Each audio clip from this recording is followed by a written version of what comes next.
The fastest way to change anything is to change the pictures and words. And it's such an easy thing to do.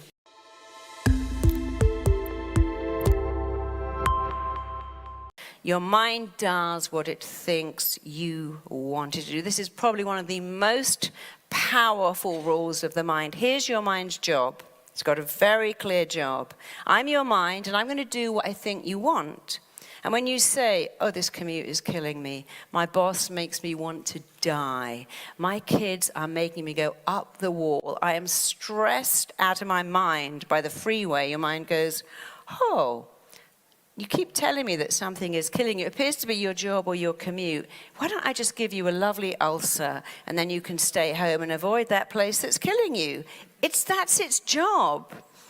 Why don't you do your job and talk to your mind better? The commute is a pain, but I have great CDs to listen to. I have stuff to do. My boss is difficult with everyone. It's not me. He's not there and I'm having sex with my wife. He's not in the room and I'm having a lovely dinner. This is temporary. He's an unhappy person. Do it better. You will get what you want when you tell your mind what you want. But here come the words. Let's imagine you're going to give a speech. And the words are, oh my God, I'm freaked out. I'm terrified. I'm going to go bright red out my mouth and go, oh, I haven't got the time right. I'm so nervous. Your mind goes, do not get on that stage. If you walk to that stage, I'm going to give you a massive panic in the middle of the room because you told me you don't want to do it, and I've got to do what you want. Or you can go, I am fantastic at speaking. I've got something to say. People like me. What I have to say is of value. Speaking to a stage is like speaking to my wife or husband. And then your mind goes, get on that stage and do it. You always have a choice, but your mind's job is to do what it thinks you want. When you go, I want a week off. Who's ever done this? What I would give for a week off lying in bed. Your mind goes, leave that with me. Now you got the flu. How cool am I? I listened to you. You wanted a week off lying around watching Netflix. Now you got it. That's not what you wanted. You need to say, I need some time, and I'm like a battery, I need to recharge, and I'm okay at working full out all week, because at weekends, I recharge like a battery. Now your mind understands, but saying, I'd give anything not to have to chair that meeting, your mind goes, how about a nice dose of diarrhea? I can bring that up for you. You don't want to chair that meeting? You said I'd do anything not to go. I'd rather kill myself than give that presentation to my boss. And I goes, oh, don't kill yourself. I just give you a really upset stomach. Now you can't even leave the bathroom. There's no chance you're meeting your boss. Done what you wanted. I know I'm making it funny, but it is funny that so many people don't understand your mind's job is to do what it thinks you want, and it bases that on one thing, the words you use and the pictures you put in your head. And here's some great news. You can change those words and change those pictures like that. And when you do that, it changes everything. So your mind tries to move you towards pain, away from pain and towards pleasure too. Varied. I mean, so many kids are going, I want to ask out this girl, I want to talk to that boy, but I'm so nervous they won't like me, and they're going to reject me and laugh at me, and if they keep doing that, the mind's going to go, no, don't go there, stay the way you are. So you have to say, people like me, I'm a great kid. I get all my young kids to write on their mirror, I'm an awesome kid, I'm enough. And it really changes them because they start to feel it. I'm an awesome kid. I can talk to a girl like I can talk to my friend. And then they feel okay. But if you keep linking pain to them, your mind goes, don't go there. Don't go there. And if you link pleasure to it, you go there because you're giving your mind an easy job. I've got to work on my website all weekend, and all my friends are in the bar, so I can link pain to that. It's not fair. It's not fair that I've got to spend all weekend writing when I could be in the pub. Now your mind's going to go, I think you should tidy up your sock drawer, make sure all your forks face the right way, then plump up the cushions, and then go to the pub. Because it's very clear you do not want to work on your website, but oh boy, getting those forks and knives in line is really compelling. Who's done that? Most of us do that. I suddenly need to do the laundry, which I don't even like. I'm tidying up my house because I'm saying I don't want to write that bit of work. How about saying it thrills me to work on my website? I'm elated working on my website. There is nowhere I'd rather be in the whole world right now than sitting in my office working on my website. Your mind goes, I'm going to set you on fire now. You're going to be doing this till 2 in the morning. You told me you love it, and it thrills you. Let me fill you up with energy and passion. I'm a writer. I know how this works. I never go, oh my God, I've got to write a book. It's so lonely. It's so isolating. And what if no one likes it? What if it goes on Amazon? They go, I hate that book. And it gets no stars. Or I can go, I love writing. How cool is it? I get to write and people pay for my books and they like them and they give me great reviews because there's the choice going on again. So whatever you want, you must link massive pleasure to what you want. And you can link pain to what you don't want. But I don't bother to do that. Let's think of all the pain. Your book's never published. You go into your coffin. It's still in a drawer. You don't have to do that. Just focus on the pleasure bit. I'm a writer. It's amazing. My book is published. I used to always imagine my book in stores. I'd imagine going to an airport, see people reading my book. And when I did, it was like, wow, but your mind went, well, I took you there because you showed me very clearly what you wanted. I had that image to take you to because what you want wants you. And what you are moving towards is moving towards you. Don't move towards fear. Don't move towards failure. Don't move towards it going wrong. Move towards it going right. So we've actually done the next bit. Your mind responds to the pictures and words. The fastest way to change anything is to change the pictures and words. And it's such an easy thing to do. I'm terrified. I'm elated. I'm useless, I'm amazing. I have no memory, my memory is compelling. I can't speak to people. What I have to say is easy. I find it easy to speak to anyone. This is the most vexing rule of the mind for every therapist and coach in the room. It's the one my clients have the hardest time with. Your mind loves what is familiar. If your mind could choose, it would stay with what's familiar and never go to what's unfamiliar. We're in a walled city. And that's interesting because years ago at night they shut the door and we stayed in the wall. We didn't think, do you know, I feel like going for a midnight stroll. I think I'll wander around, I'm a bit bored of being in this same old. I want some variety. I think I'll open the gate, wander off and find another tribe. They might have killed you or eaten you. We learned familiar made us safe. Who here notices with their kids when they're little, they want the same cup, the same bowl, the same cereal? I took my daughter to Finland to see Santa Claus. She watched Little Mermaid in Finnish the whole time. And that was okay in Finnish because she knew, she'd watched it 110 times. I'm like, babe, here's Father Christmas, here's only Mummy. I want to watch The Little Mermaid. It's like, well, next time we'll just stay home and watch a movie then. She did actually get into it, but it made her feel good. She used to play this game. She had so many Barbies, and Ken would come up in his car, and he always picked the same one. He never picked another one to go to the ball because they like familiar. It makes them safe. You know, how many kids you have, they want the same story every night. But familiar also makes us safe. So here's a rule of the mind, and it's a very important rule to put into practice. My mind likes what is familiar, and it doesn't like what's unfamiliar. Okay. But I can make anything negative unfamiliar and anything positive familiar. Let's start with praise. It's the most simple, but the most powerful. I meet clients who are never praised. I met one girl whose dad said, you're so rubbish, just like your mother. God knows what you've got going. If any man asks you out, snap them up because you are nothing. You're not interesting, you're not attractive. When you get pregnant, you'll blow up just like her and be a big fat mess. So if anyone wants to be with you, I can't imagine why. Take them. And she heard that a lot. So she had this interesting belief, I've got nothing to offer the world. And I did a lot of work with her, and she went out, it was just amazing. It was like magic. This guy came up, and he asked me out, and he was so nice. I mean, he actually made another date, and he picked me up in his car and took me out for dinner, told me I was amazing. I'm never seeing him again. I'm like, really? She went, no, he was too good for me. I'm like, oh, let's change that wording to his behavior was so unfamiliar. I don't recognize praise or nice, or somebody believing I'm worth something, and I want to run back to the familiar guys I have to beg to take me out, or seeing my friends, I pay the bill, and they remind me of my dad, and I'm like, well, guess what? You're not supposed to have sex with your dad, so there's a clue. If someone is like your dad, I don't think you should be getting into bed with them, and I think you need to make that unfair. People like it when you make them laugh. So she went, right. So I said, you need to go out with this guy, and this is what you do. You keep saying, I will make this familiar. He rings me when he says he will, I make it familiar. He texts me, I'll make it familiar. I will make it familiar. And she ended up marrying him. She's very happy. She said, how weird, the other guy called me and said, what happened to me? She went, what, the guy who never called me? You never called me, so I just let you go. So you have to say, let's do it with all of you. How many of you find praise a little unfamiliar? How many of you find praising yourself even more unfamiliar? Okay, so if you're never praised and you're criticized a lot, and criticism is familiar, when someone goes, wow, I love that t-shirt, you go, I got it free, it's got a hole in it, I've had it 8 years.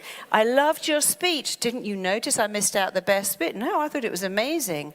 I hear you're the best salesperson in your team. Yeah, but not in my county, there's another guy way better than me. So if praise isn't familiar, you will reject praise, but you'll add in what's familiar, criticism. So one of the best things you can do that will change your life is to make praising yourself familiar and to make criticism unfamiliar. Don't do that day in life. Oh, God, look at my hair. Oh, there's a stain on this jacket. I'm an idiot. Oh, I didn't buy any nice food. Now I'm going to have to eat donuts. I'm such a moron. I didn't charge my phone. I'm a retard. I haven't got enough time to get there. I'm a loser. You know, if someone said over your work, going, well, it's not very good. Look at that. You haven't spelt it correctly. Then all the way home, they went, you haven't left enough time. You're an idiot. You haven't got any nice food. Moron. How quickly would you kick them out of your life? Pretty fast. But when it's you, you can't kick yourself out of it. And when a friend is mean, you go, they're having a bad day. But when you're mean, your mind goes, well, it must be true. Everything you tell me is true. So you need to make praise familiar. It's really easy. I'm amazing, I'm kind, I'm nice, I'm real, I'm authentic, I'm a good person, I have something to offer the world, I have a unique skill. That's easy. And don't go, I'm an idiot, I'm a moron.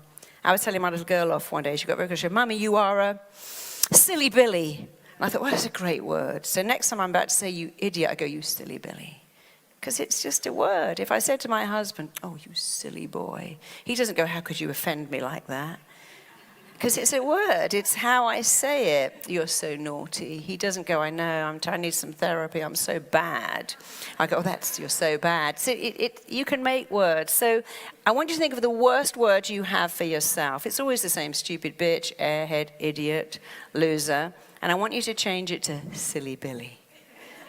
Because when you say silly Billy, because you can't help it. I was changing a light once and my hand was wet and I nearly electrocuted and I was about to go, you stupid effing. And I went, you silly Billy, don't do that again. Because why beat yourself up? There's enough people in the world who'd like to beat you up. Why do you want to be one of them? Be nice. Show the world that you're worth it. So up praise massively and minimize criticism. If you wanted to change your life today, this will change your life. Praise yourself a lot and don't criticize yourself. And if you do go, yeah, but I did something really bad, go, well, I learned. I learned from that mistake. I'll never do it again. If it taught you something, it's okay.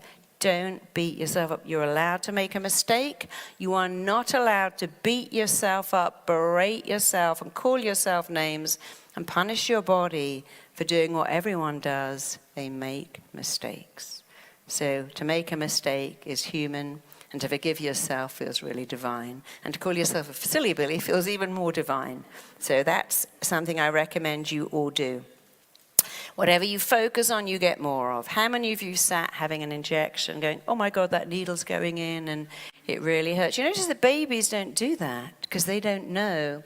So whenever I have to have blood taken, I get my phone out. It's the easy, and I get completely, and I go ahead, and I don't really notice it. But if I look at it, it's not the same. If you focus on pain, it hurts. If you focus on stress, you're more stressed. In fact, I had a client come up to work on stage with me, and she was like this. She was shaking so much. And all my class would go, my husband was like, wow, I've seen you get people out of that, but I've never seen them start with it. And she was just shaking so much. I went, okay, I want you to shake more. I want you to really shake. Come on, Gwen, you can do better than that. Shake, keep shaking, shaking, shaking. I said, you know, have you ever seen a deer pursued by a lion? When it gets away, it doesn't go, I need therapy now. This is so traumatic. It shakes. It stands and shakes, and it goes back to the herd, and life goes on. And when I made her shake, what was happening is she began to think, oh, I'm in control of the shaking. I'm doing it, then I can stop it. And so when clients go, my knees are knocking, go, knock them together louder. I want to hear it. My hands are clammy. Can you make them even more clammy? Can you turn up that sweating so you're dripping? Yeah, go on then. And then I say, you see that you're doing it. What you focus on, you get more of. When they focus on, oh, I did that, and I can turn it down, it feels better. So don't be scared of clients that shake or sweat or start to laugh. So when they laugh, I go, I want you to laugh even more. I want you to almost wet yourself with laughing. Actually, I don't say that too often because that does put a good picture in the mind. When people, I say, laugh more, cry more. I laugh with them. Sometimes I cry with them. Whatever you focus on, you get more of. If you ski and you focus, you'll go. If you're on the freeway and you focus on an exit hard enough, you'll take it without even planning to. So whatever you focus on, you get more. Focus on great things, and you get more of them. The strongest force in every human being in the world is that we must act in a way that utterly matches and is completely consistent with our thinking. I know I'm going to fail. I know I'm going to mess it up. I know it's going to hurt. I know it will go wrong. Now you have zero choice but to act in a way that's consistent with your thinking. I know it's going to be great. I know I'm going to sail through it. I can ace this. This is easy. Change the words. It changes your whole language, but everything starts with a thought. Everything begins with a thought. And here's the great news, your thoughts are yours to change. And you can change your thoughts. It's actually incredibly easy when you learn that everything starts with a thought. A thought is a word. And if you use words elated, empowered, ecstatic, blissed out, amazing, phenomenal, incredible, I'm stellar, I'm just amazing. And you can repeat the same words over and over again. I feel ecstatic. I'm elated. When I work, they will say, I can't stand up to my boss. I can't tell my mum that she's actually the biggest bitch in the whole world who ruined my life. I go, well, how about thinking if you say that, it makes you feel elated. It makes you empowered. It sets it free. Because outrage is just rage that needs to come out. I said to her, listen, your anger is like gas. Better out than in. She's not in the room. Let's do it now. I want you to say to your mum, Mum, you know, I want to love you more, and I can't because I resent deeply. And suddenly they go, you absolute bitch, you biggest bitch in the world. How could you do that? And I feel so good now because it's that, and I can go home and I can love my mum better because I've let the resentment out. So I never tell people to keep it in. I think feelings do their most damage when they're kept in, when they're repressed and pushed down. And most of my clients who binge and drink too much are pushing down feelings. The stomach is the seat of all emotions. You can't heal what you can't feel, but you should let feelings out. And if you keep it in, you always suffer, you always feel repressed. Many clients I see who say they are depressed are not depressed. They are repressed and they are suppressed because they can't say, I resent you for always saying my brother was smarter. I resent you for marrying 6 different guys who are hideous to me and never putting me first. And then they make their peace and then they move on. You have to be aware of it. You have to accept it, and you have to articulate it. I call it triple A. Be aware of your feelings. My ex-husband drives me crazy, and I'm so angry with him, and I can't tell him because he's the father of my kid. I get that. Shut the bathroom, turn on the taps, and say, you are the biggest arse in the world. Thank God I've got a great arse, because I realize I don't need another one in my life, and make it funny. God gave me a great arse. I don't need to marry one. I'm done with you. But say it, and then you feel better, and make it amusing so they don't think, oh, I feel terrible. She said, I can say, I've got a great ass. I don't need to date one. And now I feel good. I remember that. They remember stuff that's funny and significant. So remember, your thoughts form the blueprint. What you present to your mind, it will present back to you. When you go, I'm not enough, it goes, of course. And when you go, I am enough, it goes, of course. So we've already covered this rule that your mind doesn't care. We've covered every thought you think. Here's a great rule. When dealing with a subconscious mind, the greater the conscious effort, the less the subconscious ones. Who's tried to relax? Who's tried to sleep? Who's tried to remember? What's the name of that restaurant? I don't know. And suddenly you think, oh my God, it's just popped in my head. Your mind actually is like Google. If you need to remember, don't go, where's my keys? Where's my keys? My passport? Oh my God, I'm going to miss the plane. I'm going to get fired. It's all a disaster. Don't do that. Say to your mind, tell me where I put my keys. Remind me where my keys are. And do something else. And it will pop in. Oh, of course, I came in and I put them next to the fridge. Tell me the name of that restaurant I went to. Do something else. Your mind will do its job. You give it an instruction. Mind, go ahead and tell me where my keys are, where my wallet is. And it will tell you. It will pop it in your head. But when you try and start, you know that thing where you empty out the drawer? And then you go and empty it out again, and now you've emptied it out 3 times looking for your passport. You know it's not there, but for a 4th time, let's tip our handbag on the floor, pull out our drug. I'm missing the flight. Oh my God. Everyone's going to hate me. My kids are going to be furious. Don't do that. Stress shuts down logical thinking. When you're stressed, your mind goes, there must be a lion somewhere. Let me pull all the blood away from your brain into your heart and lungs so you can run. I saw this in action years ago. I was walking home, and this guy was following me, and I lived in a basement, and I got halfway down the stairs, and I knew that he was going to come down the stairs too, and I got my key in the door, and I couldn't work out. I thought, I've lived here for 5 years. I don't know how to open the door.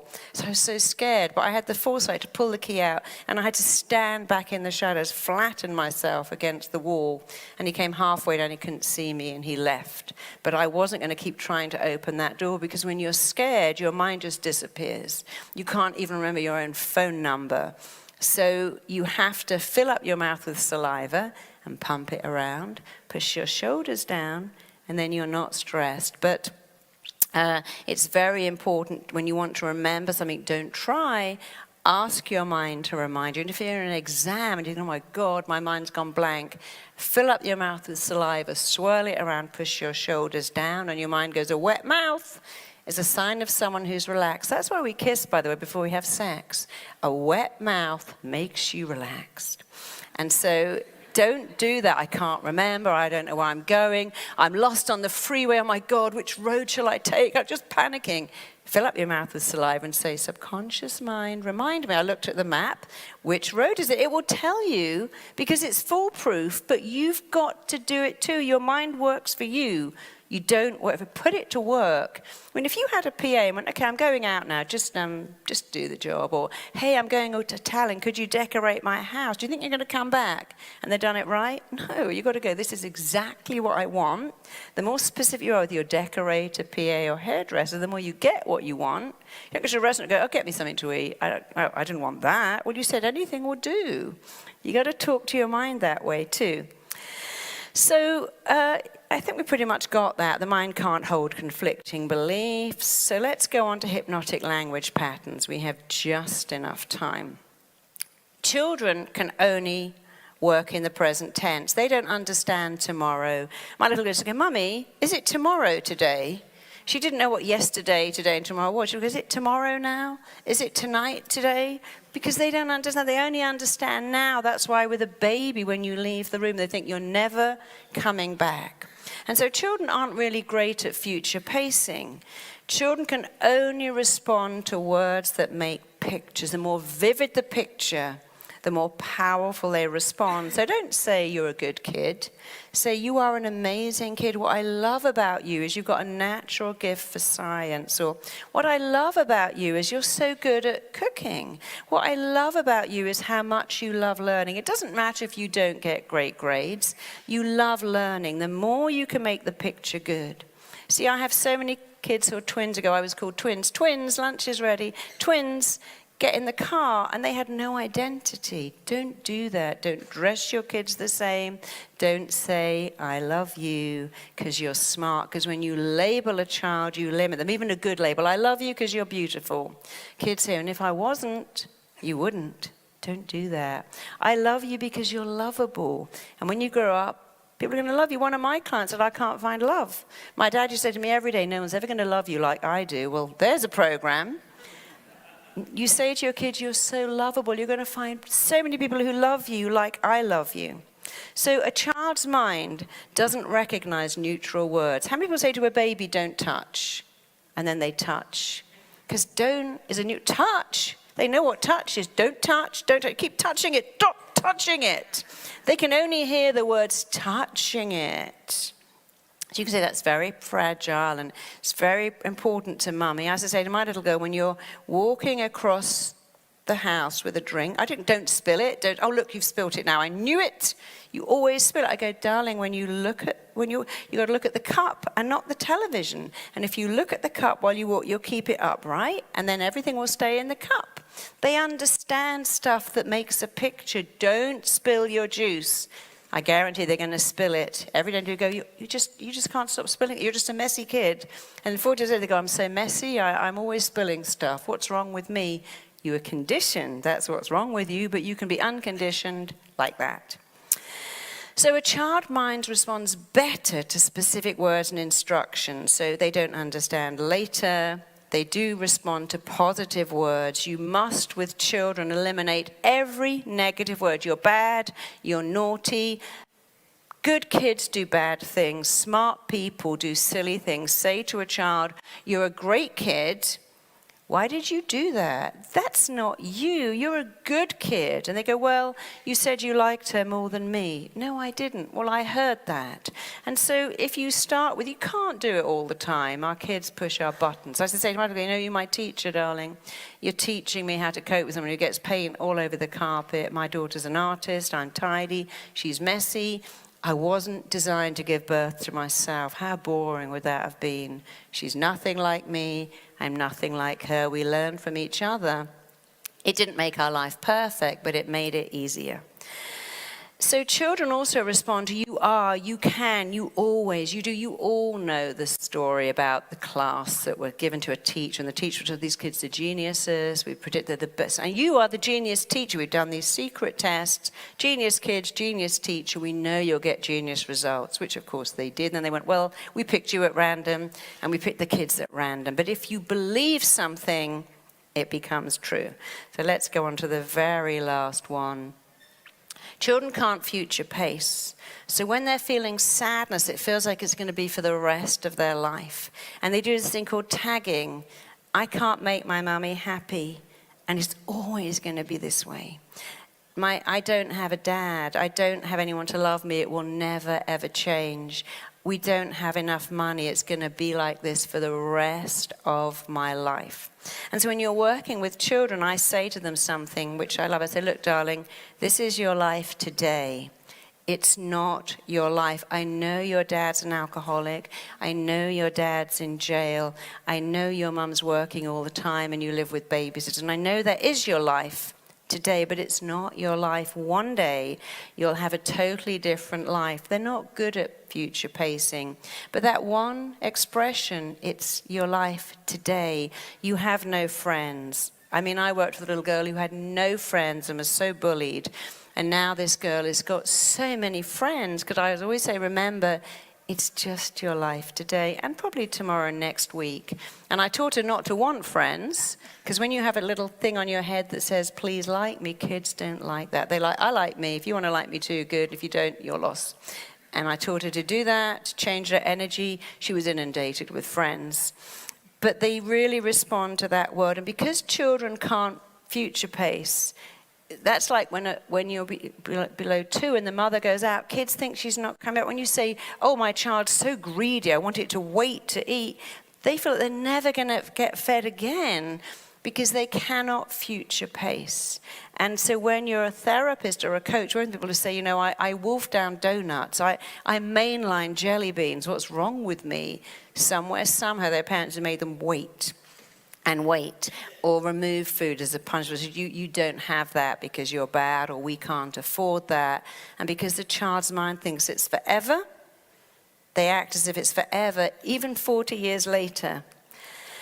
So the job of the child's mind is just the same as the adult mind. It does what it thinks the child wants to do. I don't want to go to school. I'm scared of school. And now I've got all these anxiety attacks and hives and eczema.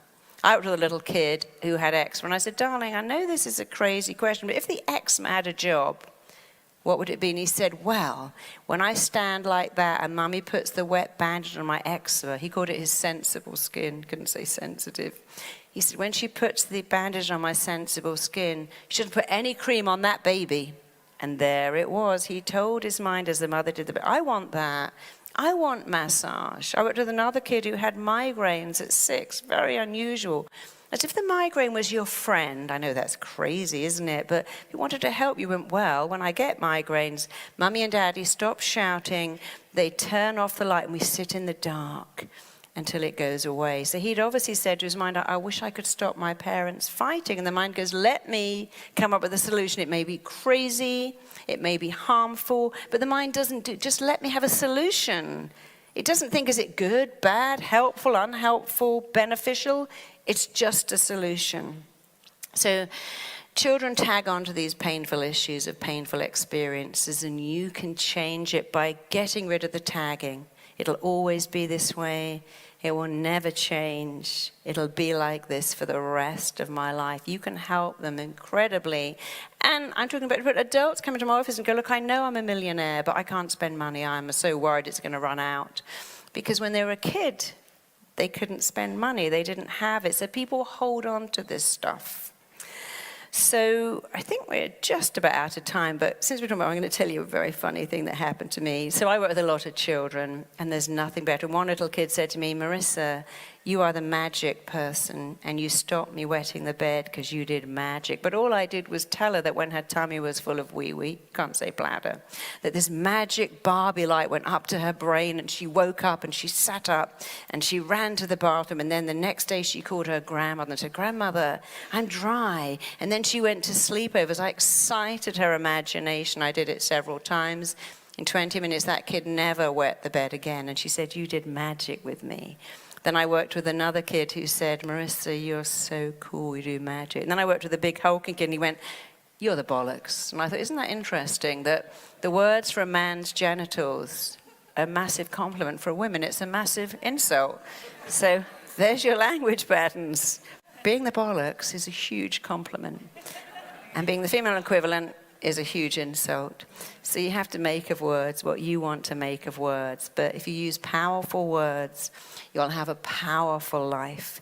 If you understand the rules of the mind and put them into practice, you will be running the ship. Your mind is like a Ferrari, and you're like a driver trying to run that Ferrari. The subconscious is the Ferrari, the conscious is the driver. I don't even know how to run this. But if you learn, you can handle a Ferrari. Think of your mind like a Ferrari, and think of you like a hugely competent, highly skilled Ferrari driver. Take that Ferrari where you want it to go. Make your life incredible. If you enjoyed that video, check out the next one right here. You can also click the link below, right here, for your free gift. We have a choice. You can go, I'm in agony, my head is killing me, which is not true. You can go, I've got a headache, it's slightly annoying, but I'm going to take